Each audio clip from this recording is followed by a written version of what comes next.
Bem-vindos a mais um podcast dos Anônimos. E aí, Bruno, como você está hoje? E aí, Paola, eu estou com um pouquinho de gripe, a garganta um pouquinho ruim, mas vamos conseguir fazer mais um episódio para a alegria da nação. São os pólens da primavera entupindo os narizes alheios. Exato. E essa mudança de tempo de São Paulo maluca, né? Porque, pelo amor de Deus, ô cidadezinha para mudar de tempo que nem aqui, nunca vi. Frio, calor, frio, calor. Mas eu acho ruim, especialmente nessa época de muito calor à noite. Eu, particularmente, tenho tido um pouco de dificuldade para dormir. E, bom, parece que não sou eu, né, Bruno? Parece que na Ilíada a galera nesse episódio também andou um pouquinho atormentada à noite, né? Pois é, já aconteceu antes, né? Nós lembramos do episódio que Exatamente. eles não dormiram, mas naquele episódio os deuses também não dormiram. Nesse daqui, aparentemente, foram só dois reis que ficaram sem sono aqui, os principais deles, né, Paulo? Exatamente. Agamenon virava para um lado, virava para o outro, olhava para o teto, ou melhor, né, para o céu, olhava para o chão, olhava para as náuseas e falava: Cara, esta noite tá complicada, eu não vou conseguir dormir, não. Eu diria que ficou pior do que a anterior. Nessa daqui, diz que ele estava arrancando os cabelos. Olha só que tenso, né? Ele estava muito, muito agitado, porque ele ouvia as falanges dos troianos, todos alegres. Alegres assim, né? Todos agitados, fazendo fogueira. E aí dizia que a luz da fogueira vinha bem alta, vinha até aos olhos dele. Ele ficava preocupado enquanto os troianos dormiam meio agitados ali, agitados no sentido também de preocupação. Eles estavam dormindo, mas estavam meio desanimados, diríamos assim. Então isso acabou com o sono do rei Agamenon. Exatamente. E é curioso perceber, né, que na primeira vez que ele passou por essa insônia, ele tinha mais certeza de que a vitória poderia acontecer, né? Nesse episódio a gente já vê que o tom da pintura começa a ficar mais esmaecido, né? Ele começa já a ficar com o cabelo um pouquinho mais branco, assim, de preocupação. Acho Arrancaram o cabelo, né? que ele ficou careca e com o cabelo branco, Os que de sobraram ficaram preocupação. brancos. Exatamente. E realmente, eu concordo com você, nesse episódio aqui foi pior do que o anterior mesmo. O anterior, como a minha impressão que eu passei naquele episódio, eu acredito que ele fez meio que um teste com os Aqueus, porque os agouros eram bons para ele. Dessa vez já não. E ele estava realmente pensando se eles deveriam fugir mesmo ou não, porque Aquiles recusou a ajuda, né? Como ele ainda Exato. estava encolerizado, Com toda a razão. com toda razão, né, você disse. Eu Ah, diria eu acho. que, para mim, essa história deveria acabar com a vitória dos troianos. Mas, enfim, vamos ver o que vai acontecer. Não, mas eu realmente acho que Aquiles deu uma bela resposta a Agamenon. Já que você acha que eu sou um bonequinho e pode me tomar mulher e tudo, que eu tenho a hora que você quiser, então agora senta e chora. Assim, você achou que não era importante? Agora você está ficando careca, arrancando os cabelos. E Exata. eu imagino a preocupação de Agamenon, porque quando ele saiu da sua cidade natal, ele teve um bom agouro. Passaram as aves do seu lado direito. O Crônida, né, acedeu ao seu pedido de conquistar Troia e prometeu que ele conseguiria conquistar. E aí, de repente, chega aqui no meio depois de 10 anos batalhando, o Heitor faz aquela chacina que aconteceu no episódio passado. E aí ele fica todo preocupado, porque ele juntou todos os maiores reis e aliados que ele tinha, uma, gran- Exatamente. uma grande tropa, fez um sacrifício eterno. Eu diria eterno porque a morte, naquele sentido ali, né? Que ele fez com sua filha Ifigênia, que ele teve que sacrificar ela para poder acalmar a deusa Artemis e assim poder fazer ventos favoráveis. Então, meio que são, como diria, consequências eternas, porque ela não ressuscitaria mais, né? Só se eles se encontrassem do outro lado, diríamos assim. Então, você imagina, sacrifica a sua filha, deixando sua esposa totalmente maluca, desvairada com você por causa disso para virar uma guerra, junta todos os maiores reis, né, e heróis conhecidos, que essa é a época heróica do mundo, né, segundo Hesíodo, e de repente, depois de 10 anos, você fala, eu vou perder essa guerra. Imagina só como que estava o coração desse homem. Aí ele realmente estava muito, muito infeliz, com certeza. Frustrado, no pior tipo de frustração que pode ter. Um homem provedor que não consegue prover o que ele precisa. Exatamente. E assim, nós imaginamos, né, como o maior interessado na guerra é Menelau, ele também deveria estar preocupado, né, Paula? Não só seu irmão mais velho, né? Ele não pode ser um filhinho, um irmãozinho mais novo que deixa tudo nas costas do irmão mais velho, né? Ele tinha que estar preocupado também. Neste momento, também É, tinha que estar sem dormir. exatamente, né? E o mais engraçado disso tudo é que a gente vê que Menelau ele faz aquele estilo deu a louca e ele vai colocar alguma ideia maluca, ou vai dar alguma ideia maluca a seu irmão Agamemnon. E é isso que a gente vê, não é mesmo, Bruno? A gente vê que Menelau levanta e vai falar com seu irmão e pergunta por que você não vai se armar e por que a gente não vai espiar os troianos? Vamos fazer alguma coisa. Menelau é o tipo esquentadinho que não sabe o que fazer e não consegue nem pensar, né? Agamenon já é mais aquele cara racional, fala, não, calma, te acalma. Exatamente, apesar de Menelau ainda ser considerado inteligente, como nós vimos lá pelos anciões de Troia, quando falaram dele, não aparenta tanto assim para a gente, né, para quem está lendo. Exatamente. Ele E pensa muito com o fígado, né? Ele aqui, né? Aquela é, expressão não pense com o fígado, ele é exatamente o oposto, ele pensa muito com o fígado. o que complica bastante a sua vida, porque o maior interessado, como nós dissemos, é ele. E ele alegra seu irmão, né? Porque seu irmão já pensou em levantar e chamar ele. E quando Agamenon vê Menelau à porta da sua tenda, fica contente com isso, né? Com a sua proatividade, diríamos assim. Eu, Exatamente. eu achei uma parte interessante as roupas dos dois, viu, Paula? Até as roupas demonstram a quantidade de poder e riqueza que a pessoa tinha. Enquanto Agamenon veste uma pele de fulvo-leão ruivo que vai até os pés, né? Um leãozão. Imagina, uma pele de leão. Até hoje, acho que hoje em dia uma pessoa muito rica não tem isso ainda. Então, a pele do leão vinha até os pés, enquanto Menelau vestiu uma de leopardo assim para cobrir os ombros, diria assim, uma blusa de frio, enquanto o Agamenon veste um capuz inteiriço até os pés. Até isso demonstra riqueza. E Não, e você vê, né, que o leão é realmente o rei, né? exatamente.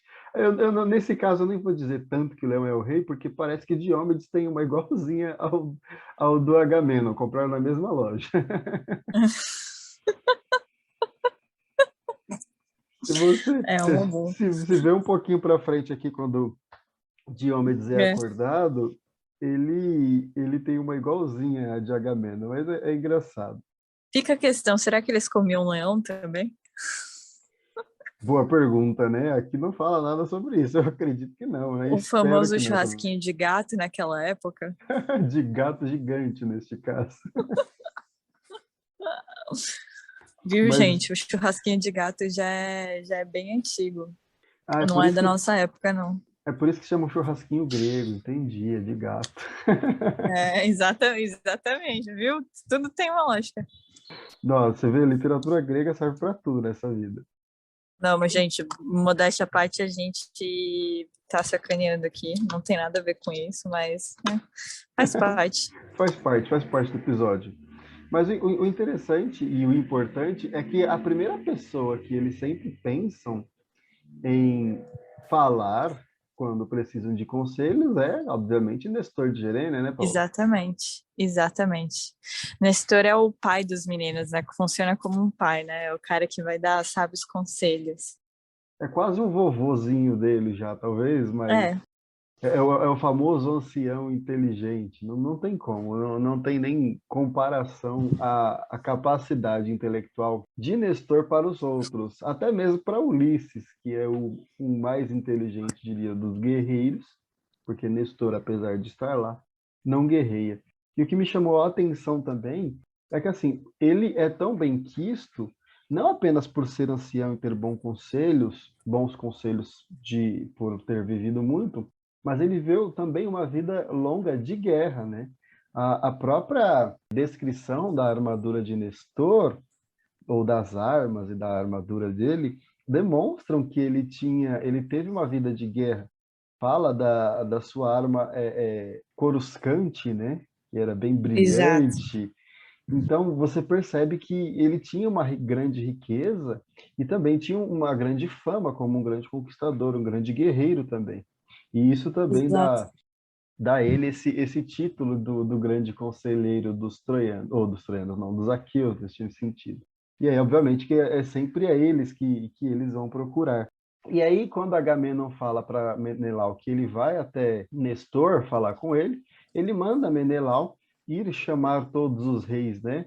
E é interessante quando ele fala para Menelau, ele fala, Menelau, fale com humildade, assim, não pense que só porque você tem um título maior, você pode acordar eles de qualquer jeito e tal. Vá lá, seja humilde. Tipo, eles perceberam a situação que eles estavam, porque foram eles que convidaram todas essas falanges para a guerra e estavam agora deliberando se fugiriam ou não, né? Fazendo com que todos esses reis também ficassem com uma fama para si.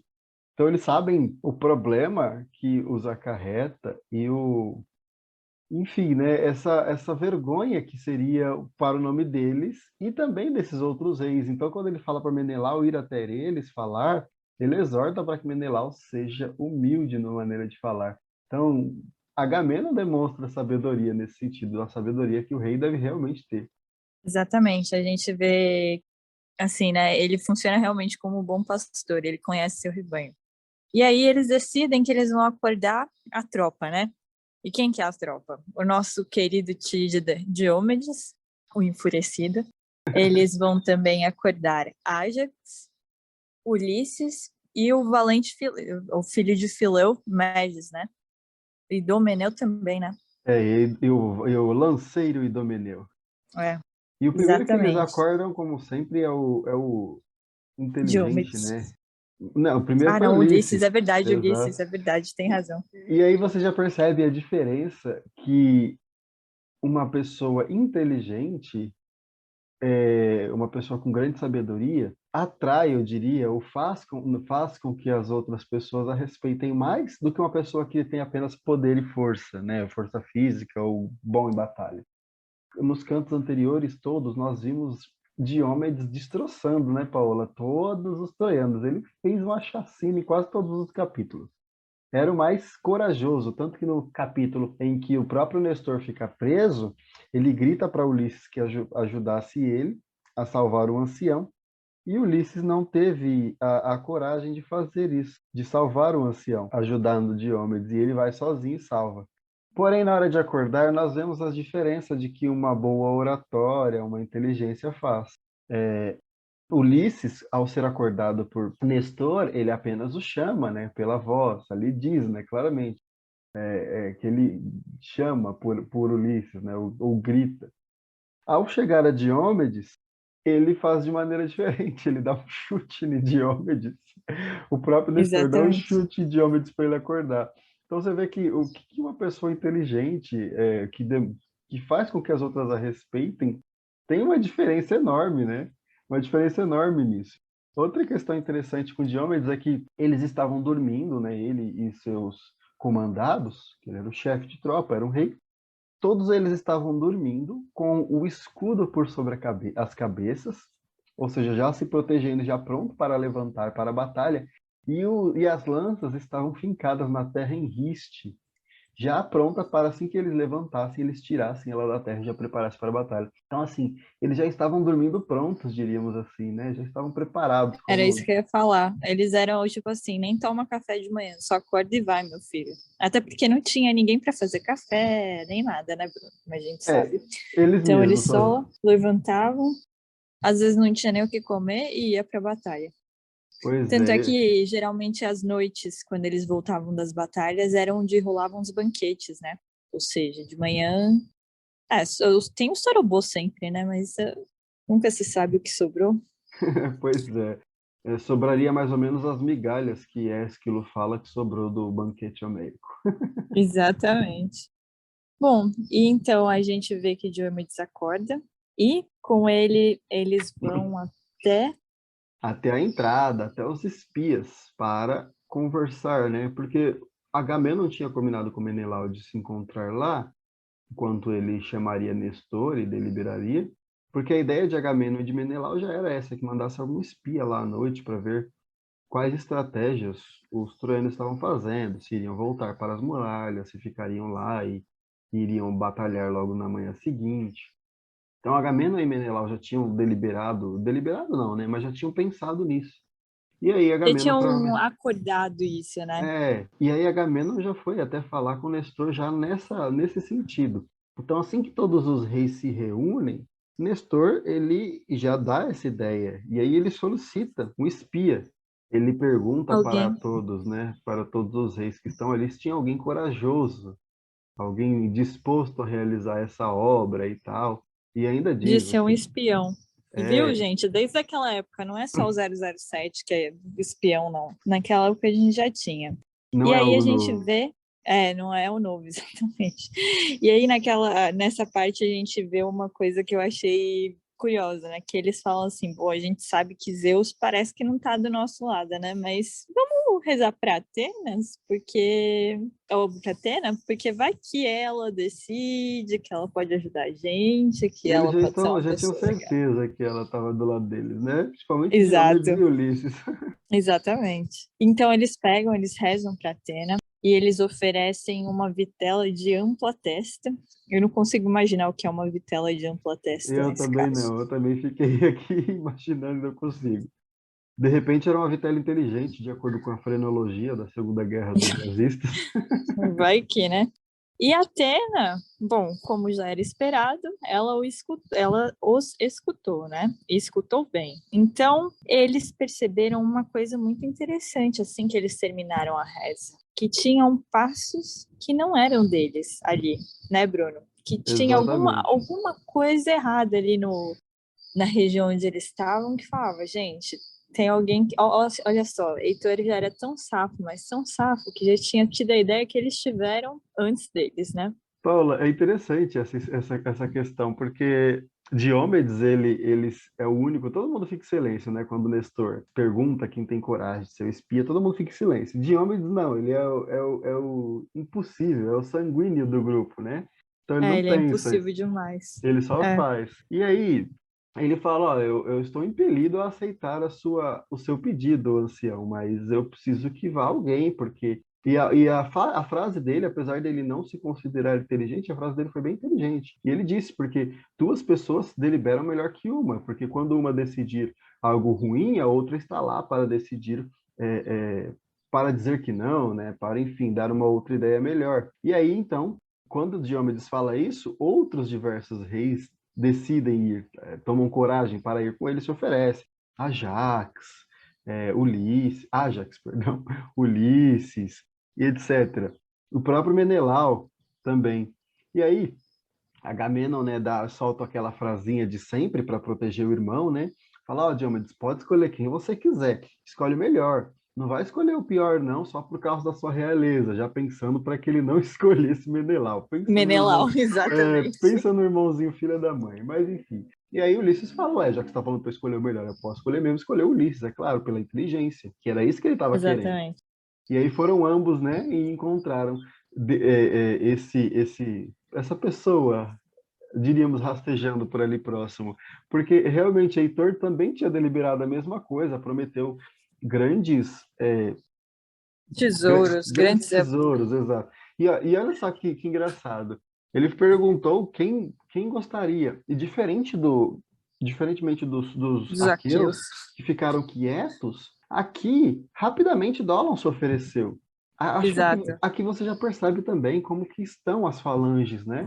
Como que está a coragem de uns, eu diria. Não é a palavra correta, não é nem coragem, mas dá para ter essa ideia assim, né? De como que está a confiança é a melhor palavra.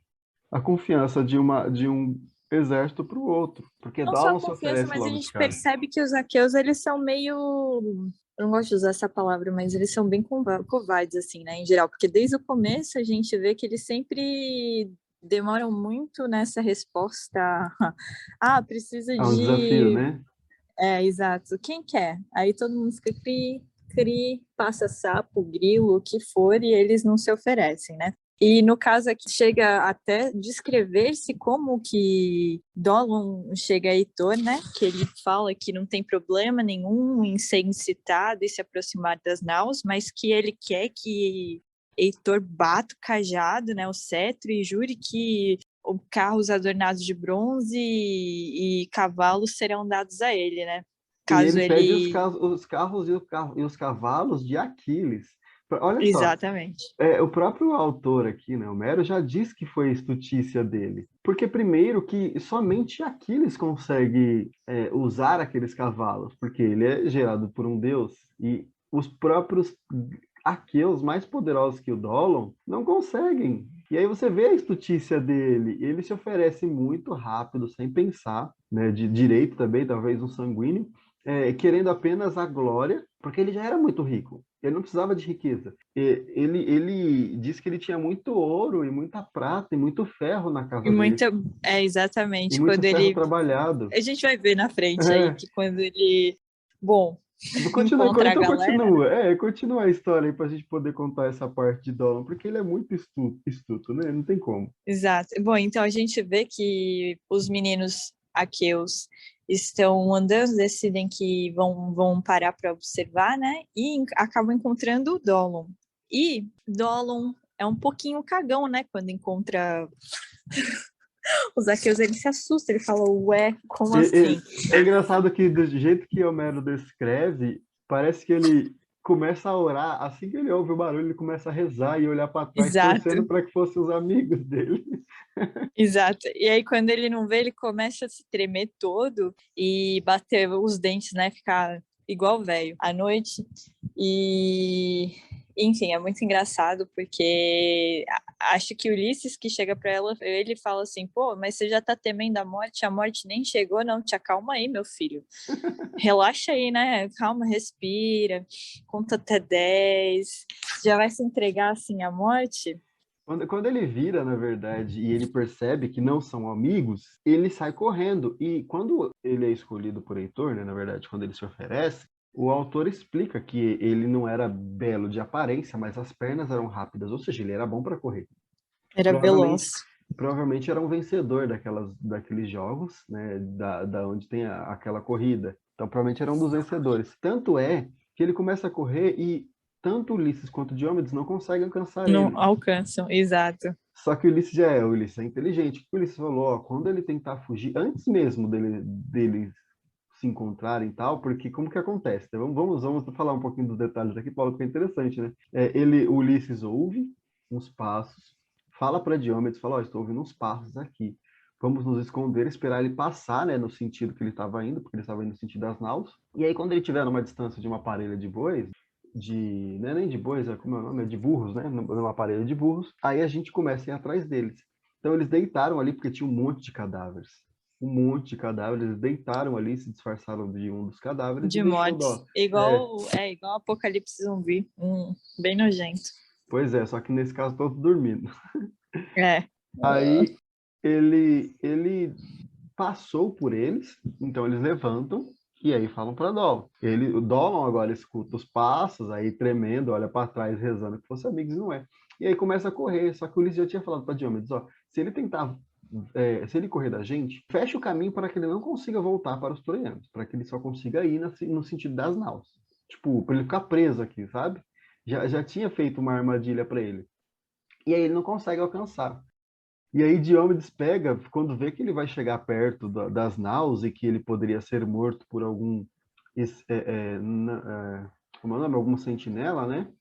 Ele dá um ultimato a Dolon, fala, ó, para aí, ou então eu vou enfiar minha lança no seu peito, eu tenho certeza que eu não vou errar. E aí Diomedes lança, né, a sua lança, e diz que ele errou de propósito, por cima do ombro. Pensa só, como você a mira do cara, tipo, era muito boa para passar exatamente por cima do ombro. E aí a lança fincou um pouco à frente de Dolon e ele parou, ficou estacado de medo, não conseguiu mais correr. Mas É a isso. Atena também ajudou, né, nessa aí, que ela Sim, deu um soprinho irmão, né? deu Deu uma um ajudinha. soprinho amigo pra Ela galera. guiou a lança, né? Exato. deu uma guiada. Então, ela também ajuda os aqueus a capturarem Dolo. E aqui fica clara, a partir de agora, a estutícia e a covardia de Dolon. Ele realmente só queria, Nossa, fica. ele só queria a glória, fala a verdade. Exatamente. Não, ele não demora nem um segundo para dedurar o rei Heitor, né? O pessoal pergunta, ele já tá com medo de, De como morrer. é que chama? Tortura, de Sim. morte, de qualquer coisa. Então ele já vira e fala assim: Ulisses, como eu havia dito, desanima-te, não deixe que as mortes te entrem no coração. Bom, enfim, ele sabia que ele já estava morto nessa altura do campeonato, né? Ô, Paula, mas é Mas enfim. engraçado que isso que você falou dele já dedurar direto, o próprio Ulisses deu uma deixa para ele poder mentir. Porque o Ulisses falou: o que você Exato. veio fazer aqui? Você veio espiar a mando dos troianos ou você veio aqui saquear um dos Roubar os corpos? cadáveres. Saquear um E dos ao invés corpos. dele. Ele podia mentir, porque ele deram a opção para Exatamente. ele. O Ulisses deu a opção. E ainda o Ulisses disse: você veio mandado ou veio por intenção própria, assim, né? Ele podia falar: não, eu E, vim saquear os exato. cadáveres à noite quando ninguém tá vendo, mas não teve coragem de fazer isso. Até porque eu acho que ele já estava pensando na questão de contar que ele era de uma família nobre, né? E que se precisasse ele daria as riquezas necessárias. E aquilo para um nobre, né? De roubar cadáveres daquele jeito, como ele havia sido pego, era algo um pouquinho embaraçante, né? Eu Alguma diria, coisa assim meio realmente, degradante. faz um sentido, mas poderia ser um nobre bem ganancioso, porque a gente viu nas batalhas, quando um derrubava o outro, já saíam puxando nas pernas os cadáveres para poder pegar as armaduras, Sim, então mas não isso era algo muito incomum. acontecia geralmente de dia, né? Na luz do dia, não era um negócio que era Sim, feito exatamente. no calar da noite, Não era feito na escuridão da noite, ali na calada da na noite, mas calada da noite, ele podia exato. demonstrar sua ganância, né? Porque ele era ganancioso mesmo, ele quis as armas de Aquiles. Exatamente. Ele foi para querer para roubar o Pélida e ao invés dele sair mentindo, bom, aqui para mim eu vejo várias coisas erradas, né? Ao invés dele manter a hombridade e ser virtuoso, né, nesse sentido de manter, como chama, essa lealdade ao rei, né, Heitor, ele já vira e fala, não, não, Heitor que me mandou aqui, ele que me puxou, me tirou da minha cadeirinha lá e me colocou na orelha e me prometeu um monte de coisa se eu fosse fazer, e que a gente sabe que a gente vê aqui no começo do capítulo que não é bem assim que funciona, né? Pois é. E aí eu acho engraçado como, bom, assim, posso dar esse spoiler que ele vai morrer? Ah, ele vai morrer agora Já já, não tem, é né? nem spoiler, não é nem spoiler. Eu acho engraçado como ele morre. Eu fiquei, tipo, uns 5 minutos olhando pro texto e rindo, de verdade, assim. Parece meio mórbido falar isso, mas é porque Diomedes se irritou, né, com ele. Bom, deu um sermãozinho nele e cortou o pescoço, assim, tipo, no meio do nada. Antes dele começar, tentar pedir, né, implorar, porque ele já estava chorando, se mijando todo ali de medo, É, ele começou a implorar, o Diomedes enfiou a lança na garganta dele, disse que ele caiu com a cara no chão, ainda estava saindo voz da garganta. Olha só exato. que terrível. Nessa que ele dedurou, Paula, pensa como que é um cara que não tem o mínimo de honra que ele deseja ter, né? Ele queria as armas de Aquiles para ficar com a honra, a glória de ter conquistado as armas do maior guerreiro inimigo, mas ao mesmo tempo não tem nem honra para morrer sem delatar os seus. Tanto que Exato. ele, ele fala como que estão postas todas as tropas troianas e aliadas aos troianos, né, os estrangeiros, e ele inclusive Ulisses pergunta, eles têm sentinelas? E aí ele fala, não, Heitor não colocou nenhum sentinela. E os estrangeiros não precisam de sentinelas. Não precisam não, né? Não decidiram não colocar sentinela, eles deixaram isso a cargo dos troianos. E ele diz, porque os estrangeiros não têm mulheres e filhos para defender. Mais uma vez a gente vendo qual era a importância da guerra. Então ele fala assim, ó, os estrangeiros estão sem nenhuma sentinela, né? Se você quiser, vai por aqui, vai por ali, dá até a rota para eles poderem ir. Fala qual que era o que estava mais desprovido de segurança, que eram os traços, Os Trácios, exatamente. e como eles poderiam chegar lá. Olha só que cara desgraçado. Pensa, Meu, alguém que quer honra e não merece o mínimo de honra. Não, não tem como. Não, é aquele típico cara assim, né? O cara foi pego, ele não consegue guardar nada, tipo assim, porque o mínimo que você faz quando você é pego numa situação dessa, você resguarda os teus, né? Ou resguarda os teus aliados, né? E ele, tipo, eu acho realmente que no final ele achou que ele ia ser salvo Poupado. pela Gunga, assim, sabe? Tipo, que ele ia ter meio que o perdão dessa galera. E ele viu, bom, a gente vê que não, de uma maneira bem cômica. Né? Feia. E aí, quando Pra ele. mim foi a melhor morte do livro até agora. Foi a mais merecida, pelo menos, né? Ah, com certeza, com certeza. Enfim, e como ele delatou os Trácios, o que aconteceu? Ulisses e Diomedes foram até os Trácios, Não, ver aí realmente. Diomedes ficou com o olho grande, né? Porque ele mencionou os cavalos dos Trácios, né? Que eram bons Isso, cavalos verdade. e eles tinham boas armaduras, né? E Então Dolon Diomedes disse que cresceu nunca o olho. viu. É, Dolon disse que Exatamente. nunca havia visto cavalos como aquele, né? Do rei Rezo. Exato. E, bom, o rei Reza pego de surpresa na rasada do amanhecer. É só uma piadinha muito sem graça. Enfim. Meu, e aí eles deliberam, né? Um deles vai soltar os cavalos, né? Desatrelar os cavalos, enquanto o outro vai chacinando Exato. as pessoas ali. E olha que interessante, como que você vê, se você tiver uma imaginação legal, você tenta dar uma clareada, porque enquanto Diomedes vai chacinando os Trácios, Ulisses vai tirando eles do caminho dos cavalos, porque diz que os cavalos É, não para os estavam. cavalos não se assustarem. Os cavalos não estavam acostumados a pisar em corpos humanos, olha só. Então eles meio que vão limpando o caminho com traça ali, imagina o tanto. E aí diz que o Diomedes chacinou 12 trácios, todos eles líderes, né? Não foram qualquer um. 12 trácios, como o 13º chacinou o rei Rezo. E aí, quando ele fez, né, esses olhos, mais ainda desse olho gordo que você mencionou, Paula, ele queria ficar lá, queria pegar um pouco do carro, estava pensando, será que eu levo esse carro? Será que eu atrelo esse carro aos cavalos aqui? Porque o Dolon disse que o carro dele estava cheio de ouro de prata, o carro do rei Rezo. E Diomedes ficou com vontade de levar. E a Ficou. Atena pega e fala para ele, né, Paulo? O que a Atena fala para ele? A Atena chega no ouvidinho dele e fala: Ô, para de ser ganancioso, meu filho, que senão você vai se meter numa cilada e não vai conseguir É, voltar mais, não. E lembra, vai lembra do despertar os caminho para troianos, casa, né? né? Exato, Le- lembra do caminho para casa, que tem caminho para voltar ainda. E aí É, Diomedes, não, tá certo, Atena. Ele escuta Atena, né? E ele sempre escuta Atena, a gente sabe disso, né? Por ele os ser muito deuses, devoto. todos os Dos deuses deuses, a são Atena é bem. a única que ele escuta, né? Porque a gente já viu que ele já tentou arrumar encrenca até com Apolo. Tentou matar E ele, na verdade. exatamente, assim, só uma coisa bem tranquila. Um E a detalhe, só um gente detalhe. vê só um pequeno detalhe. E a gente vê o que eu achei engraçado é que a Atena incita ele todas as vezes aqui que ele foi brigar, né? Tanto na hora que ele vai matar os Trácios, como também acho que na hora que ele vai matar Dolon também ela deu uma incitadinha nele, né? Sim, nos dois casos ela deu uma incitada nele. E agora, Imagina. nessa fuga dos traços aqui, ele estava lá de olho gordo nas riquezas. Atenas fala para ele: Olha, lembra do caminho para casa, porque você pode voltar agora de boa, você pode voltar fugido dos traços e dos Os troianos. O que troianos. você prefere Exato. aí? Aí ele já, opa, vou me mandar, já subiu no cavalo e saiu fora.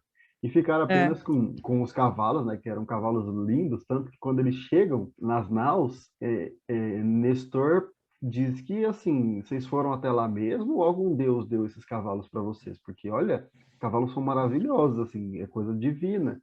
E o Ulisses tem que falar, não, esses cavalos aqui são Isso bonitos, é, não tem mas, nada de divino, meu filho. mas os deuses fazem coisas melhores que essa. Exatamente. Então, os Divinos únicos. são teus olhos. Não fique inventando coisa, não. Exato. E aí fica assim, os únicos despojos que eles trazem são os cavalos e as armas, nem armas, né? O gorro que Dolon levou e as armas dele. Mas enfim, Vi mais ainda, o Paola, agora eu diria, a cópia de Eneida. Tem uma cena na Eneida que é exatamente a mesma história. Então, é No praticamente caso, Eneida. seria a Eneida é a cópia da Ilíada, né? Isso, exato. Eneida é a completa cópia da Ilíada. Completa, completa, completa. O Só mudou, Virgílio agora revirou no túmulo, Bruno. só mudou a rota. Olha, obviamente Pois é. os detalhes diferem um pouquinho, mas a história principal, eu diria assim, né? A ideia principal é muito igual, é muito igual. Não, e eu acho curioso no final, porque eles comemoram, não, obviamente eles não se esquecem de Atenas, né, de Atena, né? Eles fazem as ilibações que eles prometeram, não sei aonde que eles arranjaram lá o cervo de cabeça grande, de grande testa, mas eles acham e eles tomam bastante vinho com mel, né? Hidromel. Exatamente. Saudades. Fazem as libações para a deusa Atena como prometeram, e assim voltam em segurança. Então, esse capítulo aqui, como o livro é sobre a cólera de Aquiles, esse capítulo é sobre a estutícia de Dolo, né? Pelo amor de Exato. Deus, é um negócio muito sem noção esse cara, não tem o mínimo um pingo de honra, um pingo de nada, né? Ah, ele mereceu morrer, vai. No final das contas, ele morreu porque era pra morrer e bem merecido. É um ser desprezível, né, para dizer o mínimo. O mínimo, mínimo, Nossa, mínimo. extremamente desprezível. Ele é repugnante. Para o papel de um homem, ele fez exatamente o que não se devia ser feito. Ainda mais um papel de um homem numa época da guerra, né, onde estão ali os heróis, né, das guerras. Não tem como. Exato. É, não tem como, não tem o que falar. Ele realmente vacilou. Inclusive, alguns autores, em análise sobre a Ilíada, eles se referem ao canto 10 como Dolonia, devido ao personagem Dolo, que aceita espionar o exército grego. É incrível, tipo, deveria ser um adjetivo para pessoa burra. Você é muito... você tá tendo dolonia na sua mente aí. Será que o adjetivo crime doloso, o dolo, vem disso? Porque o doloso é quando você tem intenção, né? Eu não sei se a etimologia é Vamos daí, a ver gente pode essa dar uma origem da pesquisada. palavra dolo. Quem sabe, coloca aí nos comentários para a gente. Mas é isso aí, Paula. Você tem alguma consideração final para fazer sobre este pequeno canto, que foi curto o episódio de hoje? Não, eu Ou podemos realmente encerrar por hoje aqui? podemos encerrar por aqui. Então é isso aí, pessoal. Agradecemos por nos ouvir mais uma vez. Não se esqueça de curtir, compartilhar e principalmente comentar. Não esqueça também de nos seguir no Instagram. Deixe Postaremos seu lá. like maroto aqui, galera. Se Exato. inscreva no Postaremos YouTube lá. também. Postaremos lá nossos novos episódios, informativos de novos episódios e alguns textos que, vez ou outra, sentimos vontade de Ah, escrever. peraí, isso tem um negócio a acrescentar. Dolum vem do grego mesmo, que significa dio, artimanha, engano. Ou seja, bom, para bons entendedores, meia palavra basta, né? Esse Dolan aqui não foi nem ardio, nem ardiloso, nem nada. Foi só covarde. Ele só enganou, exatamente. Bom, enfim, teve o seu fim merecido. É isso aí, pessoal. Então, nos encontramos no próximo episódio. Até mais. Alô.